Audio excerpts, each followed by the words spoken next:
All right, we're going to start by getting our fabric hooped up. So we are going to take apart your hoop and set the inner ring down on a hard flat surface. And then you're going to take both layers of your cotton linen fabric and you're going to lay them down over that inner ring. And then you're going to center them.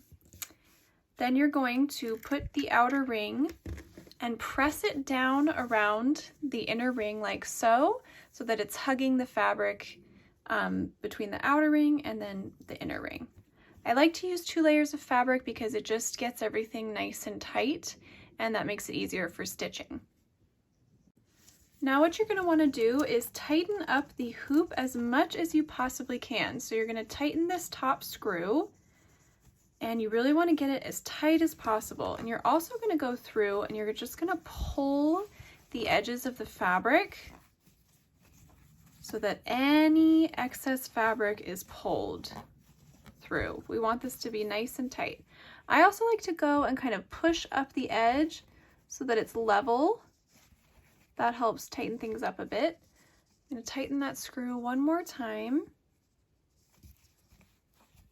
And then when you tap it, it should sound very nice and tight like a drum. That's how you know that you have it ready to be stitched on. Now you're going to take your stick and stitch pattern, which I just peeled gently away from the backing, and you're going to center it and press it down onto the fabric and then just gently smooth it out. The last thing you can do is just cut away a little bit of this excess fabric here. You still want to leave about 3/4 of an inch excess on each side, but some of these corners can be kind of big. I think I said 3/4 of an inch, 3/4 of an inch.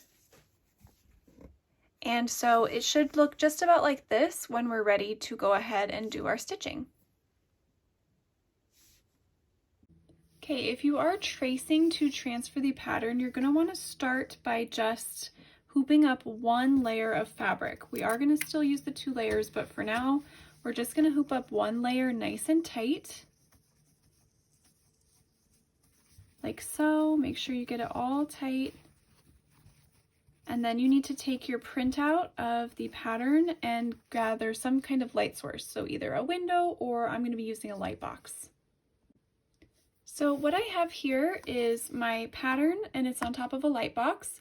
So now I'm going to take my hoop and I'm going to turn it upside down, and I'm going to go ahead and take a heat erasable pen, and I'm just going to gently trace the pattern onto the fabric.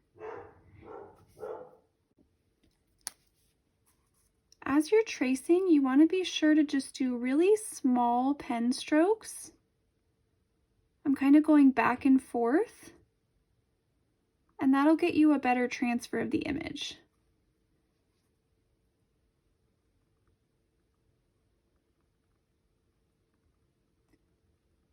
For these little lines, I'm just going to approximate them. Doesn't have to be perfect. Just want to get the general shape of each of these little bottle brush trees here. And then I'm just going to put a little dot at the top for where the star is going to be. So I'm going to go ahead and continue and just get all of this traced onto the fabric, and then I'll show you what's next. What you're going to do now is you're going to re-hoop up your design, but you're going to put the untraced on fabric down first, and then you can put your traced on piece of fabric down on top of that. And then you're going to go ahead and just re-hoop everything all together. Like so. Make sure you tighten it back up.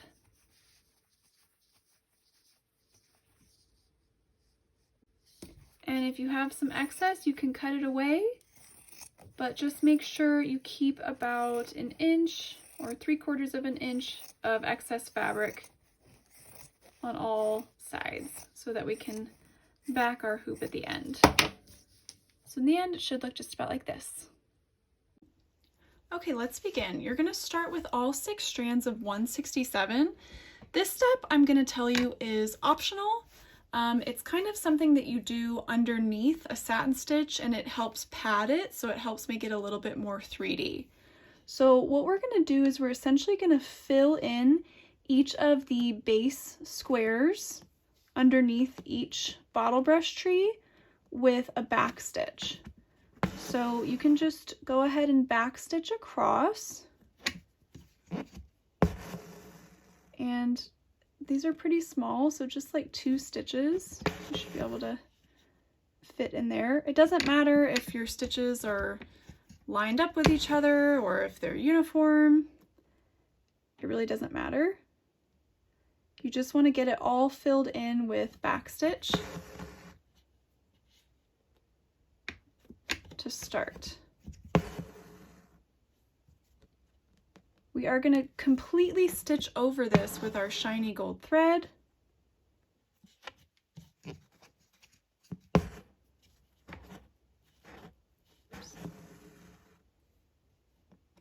So I'm just going up a little bit each time.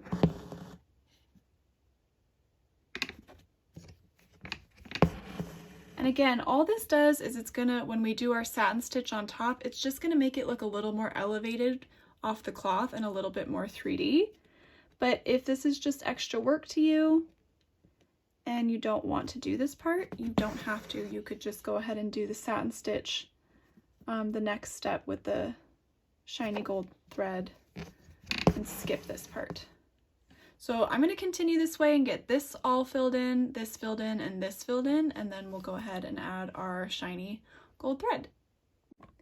Okay, next you're going to take a strand of your shiny gold thread. Don't try to split this apart, it's just a single strand, so don't try to separate these strands, just keep it all together. So we're just using our shiny gold thread here, and I'm going to show you on the middle one just because it's a little bit easier for the video, but you're going to do the same thing on all 3 little bases.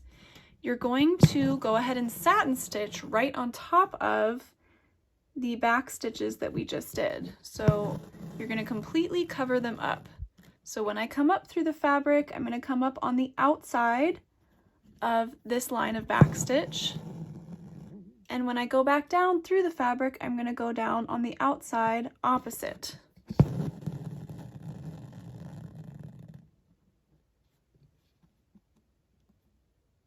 And you'll just continue to work your way up, always starting and ending on the same side each time. So I'm always going to come up over here and go down over here.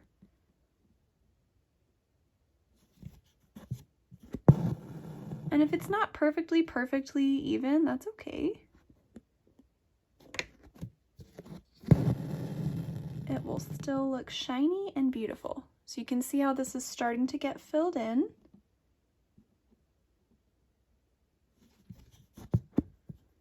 And I'm just going to continue like that until I have this completely covered up. And it's just going to look really nice and 3D and elevated a bit, rather than the gold thread just laying completely flat against our fabric. So continue doing that and get that done for all 3 of your bases. The last thing you're going to want to do with your gold thread is also go up each center line of the trees here and just do it with a back stitch. So you'll just start with a little straight stitch out from the base, and then you'll come up a stitch length away, and you're going to go back down through the same hole from your previous stitch. And then you can come up a stitch length away, and you can go back down through the same hole from your previous stitch. So I'm going to work my way up this one, then I'll go down this one, and then up this one. I'll tie off, and then we're all done with our shiny thread, and we can move on to our bottle brush trees. Okay, next we're going to fill in the little bristles on our bottle brush trees. Again, I'm going to show you on the middle tree here how to do this stitch, just because it's the easiest one to show you on this small hoop. But the colors are going to be, the one on the left over here is going to be 754. Our middle one here is going to be 3858. And our one to the right over here is going to be 3773. And we're going to be using 3 strands the whole time. So when I'm doing this stitch, I like to start at the bottom of each tree. And this is basically a long and short stitch. So you don't have to follow these lines exactly. You're just, what you're really wanting is a kind of natural, sort of sporadic look to these stitches. So I'm just going to start with one straight stitch, and then I'm going to come up here and I'm going to do another straight stitch down to here.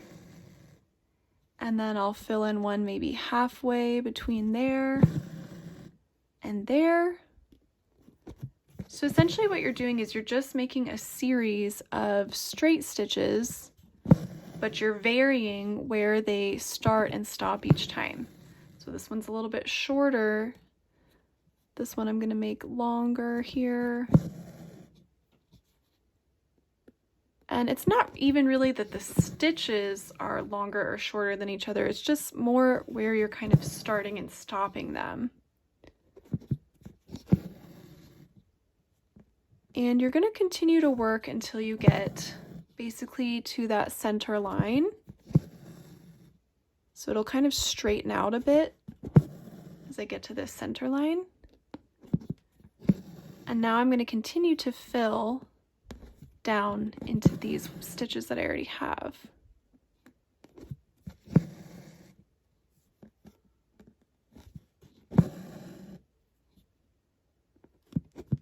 So sometimes you can even kind of split through a previous stitch if you wanted to, or just kind of work in between two of them.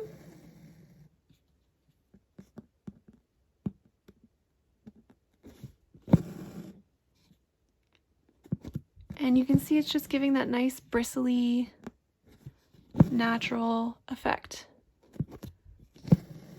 There's really no right or wrong way to do this, as long as you get all this space filled in and just continue to add this little series of straight stitches.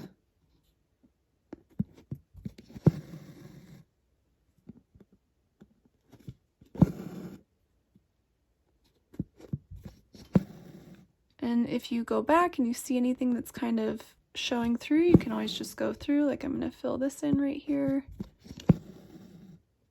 I try to leave that center line mostly uncovered, but if some of your stitches kind of go over it, or if you want them to go over it a little bit more, that's totally fine.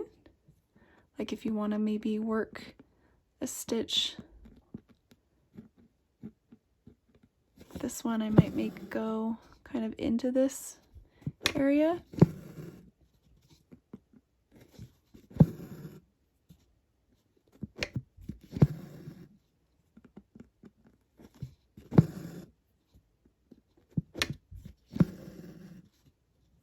So again, I'm just going to continue this. I'm going to get all the way done with this half of the tree, and then I will repeat that on the other half of the tree.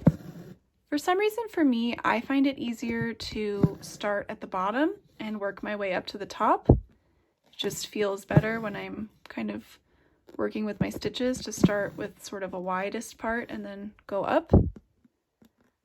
But it doesn't really matter. You could start at the top if you wanted to as well.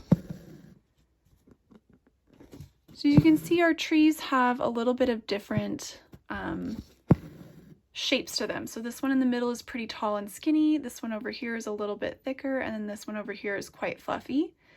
So that's just something to keep in mind as you're filling in, to sort of use the guidelines that are there to help you with shaping your stitches.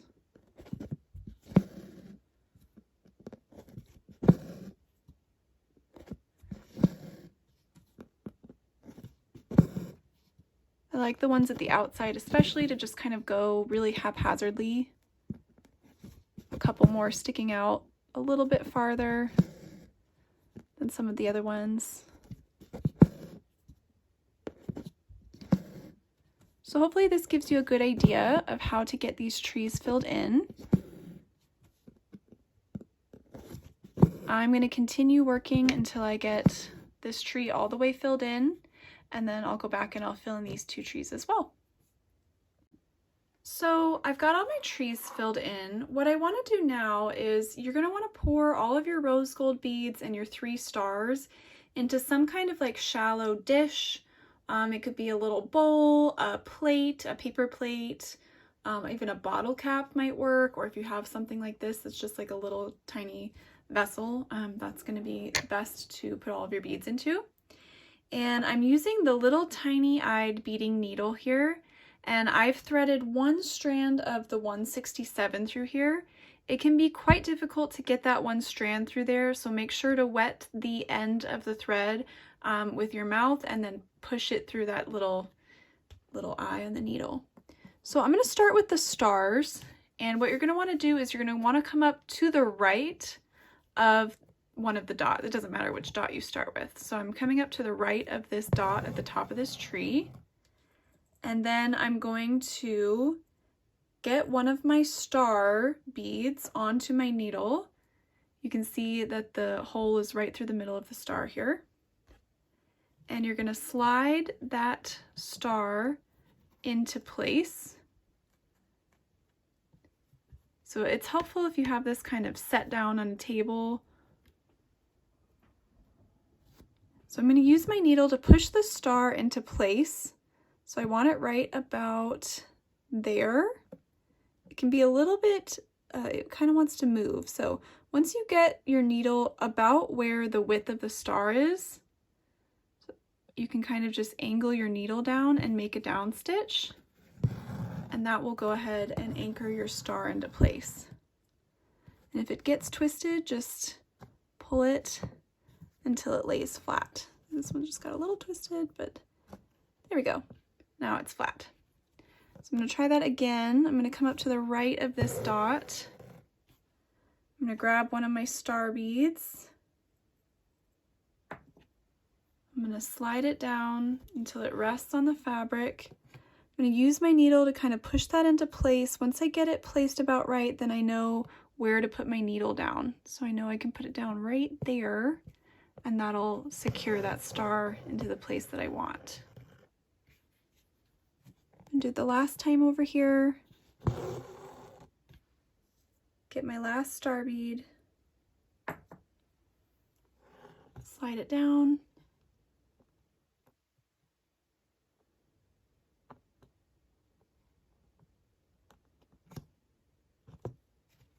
I don't know if I got that one right where I want it. Let's see, right about there. There we go. So as long as you get your stitch coming up to the right and your stitch going down far enough to the left, it'll anchor your star bead into place really nicely. And then you can go through each tree and just randomly place some of these rose gold beads. So again, you're going to come up through the fabric, get one bead onto your needle, and then you're going to make a down stitch just a tiny little stitch length away, like about the width of the bead. So don't go down the same hole that you came up through, but just a little stitch length away, and that will anchor your bead into place.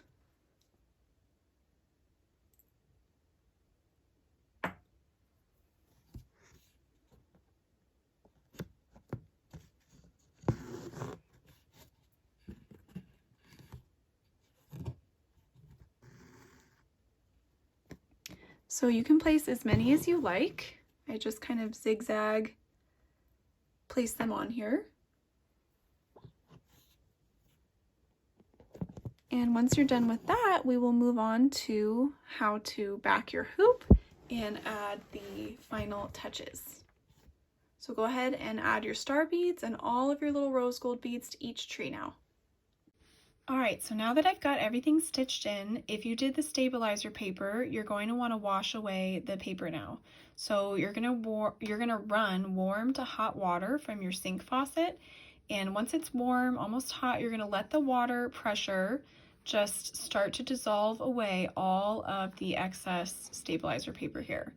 Once you run it under there for about 20 to 30 seconds, you'll see that the paper will start to dissolve away completely. And you want to really run it in gently, but use the water pressure to help get all of this paper on the interior here as well, because sometimes the paper can kind of cling to wherever the beads might be. So if you just keep running, usually the pressure alone is enough to wash the stabilizer paper away, but you can also kind of go in with your finger and just sort of go like this at any place where it's sticking or clinging to. Once you take it out and you see that all the paper is washed away, you're just going to let it dry completely inside the hoop, and then we will move on to backing your hoop. What you're going to want to start by doing is taking out your stitched fabric apart from the hoop. So take the hoop apart and take this out, and then you're going to begin by laying your piece of patterned backing fabric face down. Actually, I'm just kidding. You're going to lay your inner ring down first on a hard flat surface, and then you're going to lay your piece of patterned backing fabric down on top of that inner ring. Then you can lay your stitched fabric back on top and just try to line it up with that inner ring. So it should be a little bit warped from being in the hoop for so long. So just kind of press around, make sure the crease is right where that inner ring is. And then you're going to press down the outer ring of the hoop around the inner ring. If it's not exactly where you want it, you can kind of just move it ever so slightly until you get it placed exactly where you want it. That looks just about good. You're going to want to tighten up that hoop again as much as you possibly can. Very important we get it all the way tight because we're going to cut away all of the excess fabric, so we won't be able to re-hoop it at this point. I'm going to pull tight, make sure everything looks exactly how I want it to, and my fabric is taut in the hoop. Now you're going to take a pair of scissors and you're going to cut away all of the excess fabric. You want to get as close to the back of the seam on the back as possible. So I run around once and kind of got as much off as I could, and now I'm turning it over and I'm just going to cut as close to that back seam as I possibly can.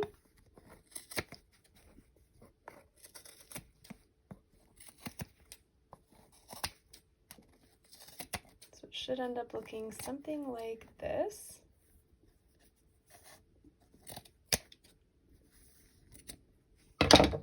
So once you have it all cut, try to get a little bit more of this part off. There we go.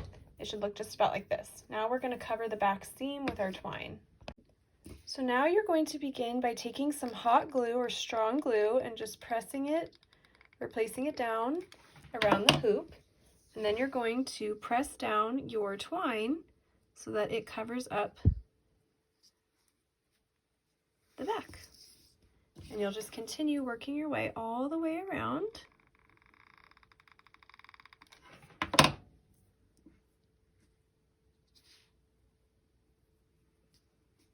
Just going in little bit by little bit. Once I get right to the end here, I'm just going to see how much excess I have and go ahead and trim that away before I glue it down. Now I will just finish that last little section.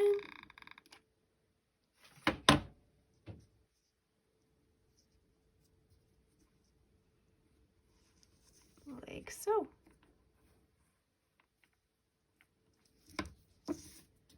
And there you have it. We've got a really cute backing. Now there's just one more thing we have to do. You're going to take your chiffon and tinsel ribbon and kind of put them together, and we want to get them through this little part of the hoop right here. So you can use like a pencil or the end of scissors to help push them through there. And then you'll pull them through so that they meet half and half. It's basically like this. And then all I have to do is just tie a little knot with them together, however big I want my loop to be on the ornament. So I'm just going to tie it right about here. Just going to do a simple knot.